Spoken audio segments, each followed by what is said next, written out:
মেয়েদের রোজা রাখা না রাখা সম্পর্কে বেশ কয়েকটা কোশ্চেন এসেছে। ১ম এ আমরা আসি যে মেয়েদের কখন রোজা রাখা যাবে না। তার মধ্যে একটা হলো পিরিয়ড অবস্থায়। যখন থেকে পিরিয়ড শুরু হবে সেখান থেকে শুরু করে নিয়ে একেবারে যেদিন শেষ হয়ে যাবে ততদিন পর্যন্ত রোজা রাখা যাবে না।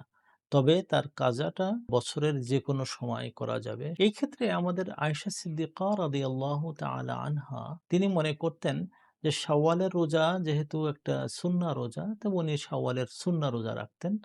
আর যে রোজাটা কাজা হয়ে যেত পিরিয়ডের কারণে রমাদান মাসে, সেটা তিনি শাবান মাসে রাখতেন। এটা খুব ভালো একটা আমল এবং আমি মনে করি যে মেয়েরা আমাদের উম্মুল মুমিনিন যে আমলটা করতেন সেই আমলটাই সবচেয়ে ভালো আমল হবে। ইদানিং কিছু ঔষধ পাওয়া যায় যে ঔষধ সেবন করলে পিরিয়ডটা ওই মাসে না হয়ে আরো দেরিতে হয়। রমাদান মাসে যেহেতু একটা পরিবেশ তৈরি হয় এই ঔষধ সেবন করে, সে সময় তারা রোজা রাখতে পারবে কিনা এটা প্রশ্ন আসে। এ ব্যাপারে ইখতিলাফ আছে।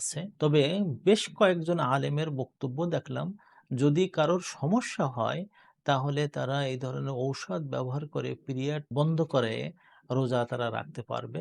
তবে আমাদের যারা নামকরা উস্তাদ যাদেরকে আমরা খুবই মানি, তার মধ্যে শেখ মোহাম্মদ ইবনে উথাইমিন, তার একটা কথা আছে, প্রকৃতি যেটা তার উপর দিয়ে চলতে পারাটাই হলো ইসলামের মূল প্রণোদনা। সেটাতেই আমরা চললে সবচেয়ে ভালো হয়। তবে যদি কেউ ঔষধ সেবন করতে চায় এটা করা যেতে পারে। তবে প্রকৃত অবস্থায় রাখাটাই সবচেয়ে ভালো।